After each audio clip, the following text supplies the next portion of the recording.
참 예수님, 오늘은 복되신 동정마리아 신신미사 봉헌합니다.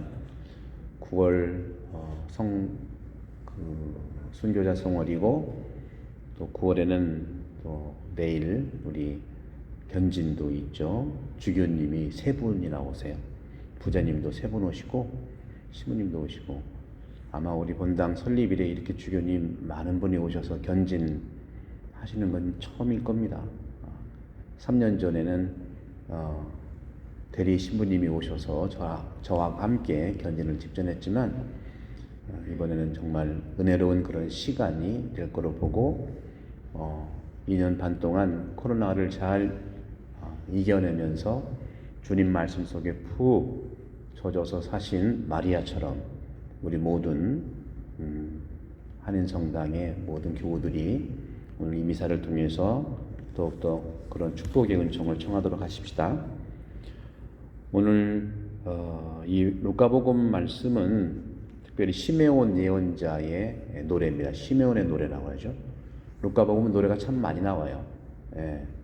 엘리사벳도 노래했고 지카리아도 노래했고 또 마리아의 노래도 있고 오늘 시메온의 노래인데 쭉 이 시메온 예언자는 성전에서 살면서 구세주를 뵙기를 고대했는데 오늘 바로 그 아기를 두 팔에 받아 안고 이렇게 찬미가를 부른 겁니다. 찬미가의 내용은 바로 이스라엘 백성에 대한 건데 우리 믿는 이들, 특히 우리가 이 지구상에 살고 있는 모든 이들에게 해당되는 말이죠. 그런데 이 시메온은 바로 어머니와 아버지 구세주 예수님을 축복하신 다음에 어머니한테 이런 말씀을 하세요. 어머니한테 아기 어머니 마리아에게 말하였다. 보십시오. 이 아기는 이스라엘에서 많은 사람을 쓰러지게도 하고 일어나게도 하며 또 반대를 받는 표징이 되도록 정해졌습니다. 이게 무슨 상처예요, 그죠? 성당에 와서 이렇게 봉헌하고 세례를 받았는데 당신은 상처받는다니, 또 아들은 쓰러지기도 하고 반대를 받는다니, 일반적으로는 굉장히 마음 상하는 일이죠. 그렇지 않습니까? 또 반대받는 표징이 되고 그래서 어머니 마리아 당신의 영혼이 칼에 꿰찔리는 가운데 영혼에 칼이 찔린다는 거예요. 인간적으로 봐도 이건 상당히 상처가 되는 말이죠. 그렇죠? 예언자가 위로는 못 줄망정 금방 축복을 하고 나서 정반대에 상처가 되는 말을 왜 할까요? 그럼 여기서 우리가 예언이라는 게 뭐냐? 그걸 정확하게 봐요. 예언이 뭡니까 도대체? 예언은 나도 모르고 누구도 모르는데 내가 알려주는 게 아닙니다. 우리 동양에서 예언 점치는 것들이 많죠, 그죠? 특히 유교에서 주역이라는 것도 있고요. 또 그것이 좀 나오면 사주 명리학이라는 것도 있고. 요즘에 이 주역, 사주 명리학에 대단히 관심이 많아요. 그런데 전문가들에 의하면 주역과 명리학으로 치는 점은 다 그분 표현이 그랬어요. 사기다. 그래서 우리 천주교에서는 그런 거 보지 말라고 합니다. 왜냐하면 그 주역이라고 하는 것과 명리학을 제대로 모르니까 그걸 가지고 인간의 운명을 점쳐서 나를 위로하게 하는 것도 물론 있을 수 있겠지만 상당히 우리에게 불안을 줄 수도 있는 거예요. 예를 들어서 내일 비가 올까요? 안 올까요? 점칠 수 있죠. 그죠? 여러분들 어렸을 때에 서울 파고다 공원이나 저도 대전도 가보면 좀 어떤 그 분이 새를 가지고 와서 새를 딱 열어놓으면 새가 나와서 부리를 뽑아. 그죠? 뽑으면 그걸로 읽잖아요. 그죠? 그게 다 이제 점치는 거거든요. 그게 이제 허투루 치는 건 아니에요. 주역이라든가 이게 점괘들이 있어요. 그런데 참으로 주역과 명리학을 깊이 보게 되면은 사실은 하늘의 뜻대로 양심대로 살면 된다 그 말입니다. 그런데 우리는 한치 앞을 내다볼 수 없는 인간의 불안 때문에 그런 것들이 성행할 수 있다는 거죠. 저는 근본적으로 주역이라든가 명리학을 거부하는 게 아니에요. 그걸 잘 사용해야 됩니다. 어떤 사람은 성경으로도 점쳐 오늘 운세 딱 친단 말이에요. 그 위로는 될 수 있어요. 위로. 그것까지 부정하지 않아요. 근데 이것을 내 중심으로 운명을 결정할 것을 좌지우지한다는 것은 그렇습니다. 여러분 손금 믿어요? 저는 믿어요. 왜 믿냐? 손금에 내 삶이 속해 있는 게 아니라 내 삶의 행위에 손금이 속해 있는 거예요. 이런 분명한 개념이 있으면 휘둘리지 않습니다. 여러분들 얼굴 때문에 제가 삶이 그렇습니까? 내 삶 때문에 얼굴이 그러는 거예요.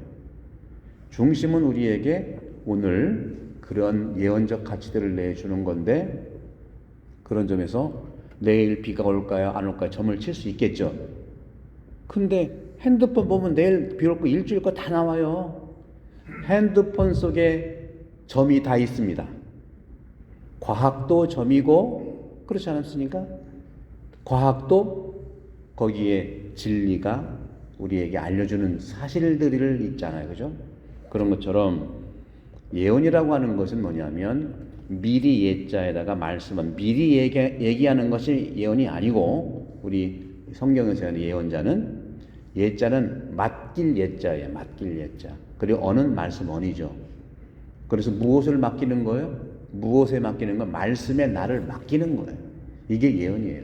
그래서 오늘 시메온 예언자가 축복을 기도를 한 다음에 오늘 그 말씀에 맡겨서 사는 예수 그리스도의 삶이 하느님 안에서 이루어지는 그 맡겨진 삶을 얘기하는 거지, 상처받을 거예요, 영원히 아플 거예요, 그렇게 미신적으로 얘기하는 것이 아니라는 거죠. 하나의 사건을 보더라도 우리는 어떤 사람은 미신으로 보고 어떤 사람은 미신이 아닌 걸로 보고, 그리고 내 안에서 움직이고 있는 징표를 보는 거. 오늘 제1독서도 징표를 얘기하잖아요. 임마누엘을 나리라 하는 징표. 징표를 잘 발견한다는 것이 하느님 말씀에 맡기는 예언적 삶의 가장 중심에 있어요. 그 말씀에 나를 맡기는 겁니다. 그리하여 당신의 영혼이 칼에 꿰찔리는 가운데 많은 사람의 마음속 생각이 드러날 것이다. 마리아의 영혼이 칼에 꿰찔린다고 하는데, 영혼은 뭘까요? 영혼이 칼에 꿰찔리는 거예요. 영혼이라는 것은 여기서 히란말 원문으로는 푸시케라고 하는 말인데, 푸시케가 바로 생명입니다. 생명. 영혼은 생명이고요. 그 생명을 더 구체적으로 얘기하면 푸시케가 뭐냐면 여러분들의 생각과 마음이에요. 그러니까 마리아가 영혼에 꿰찔린다는 것은, 마리아의 영혼이 칼에 꿰찔린다는 것은 영혼의 마리아의 생각과 마리아의 마음에 칼이 꿰찔린다는 걸 얘기합니다. 여러분도 인생을 살면서 얼마나 몸도 찔리면 아픈데 더 아픈 것은 마음 상하는 일이고 생각을 무시당하는 일이 아니겠어요? 그런 거예요. 여기서 마리아 개인만 얘기하는 것이 아니라 당신의 영혼이, 그 영혼은 이스라엘 백성 전체를 얘기합니다. 그리고 오늘 당신의 영혼이라고 하는 마리아의 영혼은 여러분 전체를 얘기하는 거예요. 여러분 전체도 칼에 꿰찔리는 가운데 지금까지 살아오셨잖아요. 몸으로 열심히 일하시고 마음을 다해서 또 생각을 다해서 그 영혼을 얘기하는 것이죠. 그래서 여러분들이 살았던 물론 상처 없이 살 수는 있겠지만 인생을 살면서 고통 없이 사는 사람이 있겠습니까? 그런 고통 속에서 왜 그러면 마리아한테만 얘기했나? 옆에 요셉도 있는데 바로 어머니야말로 집안의 영혼입니다. 어머니의 생각과 어머니의 마음이 집안의 영혼이고, 조금 더 본다면 이스라엘 백성들이고 우리 가정이고 우리 공동체, 이 공동체가 바로 칼에 꿰찔리는 그런 고통을 감수할 수 있도록 주님께서는 마리아의 이러한 마음을 읽어주시는 거고, 그러한 칼에 찔리는 영혼 때문에 많은 사람의 마음속 생각, 이게 드러난다는 거죠. 그 마음속 생각은 뭐겠습니까? 미움도 드러날 수 있고요. 그리고 오해도 드러날 수 있고 어떤 죄도 드러날 수 있는 거예요. 그런 점에서 우리는 영혼 돌봄이야말로 우리가 살아가는 데 있어서 중요한 하느님의 축복을 이어갈 수 있는 거고 그렇습니다. 마리아가 우리랑 같은 그런 인간인데 어떻게 이런 인생 전체를 칼에 깨찔리는 고통을 어떻게 이겨내고 감수하고 사셨을까요? 첫 번째, 감사하는 삶을 살았습니다. 그럼에도 불구하고 마리아는 감사하는 삶을 살았어요. 은총이 가장 크신 마리아는 기뻐하사 했더니 이 몸은 주님의 종입니다. 말씀대로 이어달라는 그 믿음의 감사함을 살았고, 두 번째는 온갖 상처와 영혼의 칼 찔리는 것에 부정적인 것을 긍정적인 것으로 이렇게 항상 봉헌했다는 거죠. 우리가 살아가면서 부정적인 것이 얼마나 우리를 휘감습니까? 내가 모르면 의심하고, 사람도 안 보이면 걱정하다가 계속 안 보이면 또 의심하고 하는 그런 부분들이 있잖아요. 그런 부정적인 것을 긍정적으로 하는 것이 영혼을 보살피는 일이다. 그리고 우리가 우리 주변에서 어떤 내 주변에 일어나는 대부분의 일들은, 대부분의 문제라고 하는 것들은 되게 일반적으로 보면 우리는 남 탓을 하기 쉬워요. 누구 때문에 하는데, 때문에라는 것이 내 영혼을 그렇게 치유하지 않습니다. 그렇다고 또 내 탓이라고 하는 것도 어려움이 있어요. 그럼 어떻게 할 것이냐? 바로 남 탓을 하기보다는 나에게서 그러한 원인이 온 것은 아니냐, 깨달은 것이 중요하다. 깨달은 거, 깨닫는 거. 이게 왜 그랬지? 자꾸 누구 탓하지 말고 왜 그랬지? 깨달음. 이게 바로 식별이라고 하는 거죠. 이게 바로 마음속 생각을 드러내는 것이죠. 깨닫는 거예요. 그렇게 깨달을 때 기분이 훨씬 좋아져요. 막 타다가 나면 여러분 찝찝하시잖아. 그럼 또 성사 보고 막 이러잖아요. 그죠? 한 번 남탓한 거 성사 안 받으세요. 참회 기도할 때, 내 탓이요 할 때 통회하면 사해집니다. 영성체 직전에 한 말씀만 하셔서 내 영혼이 곧 나으리다. 내 영혼이 곧 나으리다. 영혼, 같은 영혼이에요. 그때 용서가 되는 거예요.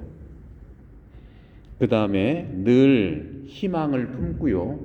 어려움이 있겠지만 희망을 품고 좋은 것이 일어날 거라고 믿는 거죠. 그러면 필요한 나 자신의 행복이 첨사될 겁니다. 또 한 가지 중요한 것은 좋아하는 것을 많이 좀 찾아보세요. 좋아하는 것을 끌어당겨 보시고 좋아하는 것을 한번 생각해 보세요. 그러면 진짜 좋아하는 것이 생기고, 선을 행하면 선이 또 돌아와요. 꼭 받기 위해 하는 건 아니지만 선을 행하면 선이 분명히 돌아옵니다. 그래서 여러분들 오늘 성모에 봉사하는 분들이죠. 봉사를 하면 기분이 좋고 얼굴이 좋아지고 하니까 선이 또 돌아온다는 거예요. 그리고 결정적으로 마리아가 중요하게 이 꿰찔리는 칼의 영혼의 건강함을 위해서는 하루에 매일 5분이라도 기도했다는 거예요. 하루에 5분이라도 기도하자. 말씀 중에 한 가지라도 내 말씀을 품고 있자. 5분이라도 좋으니까 기도하는 이런 가운데 마리아는 당신의 영혼이 칼에 꿰뚫릴 것이라는 그런 어려움 속에서 이겨낼 수 있었다는 오늘 복음 말씀을 통해서 우리도 주님의 축복을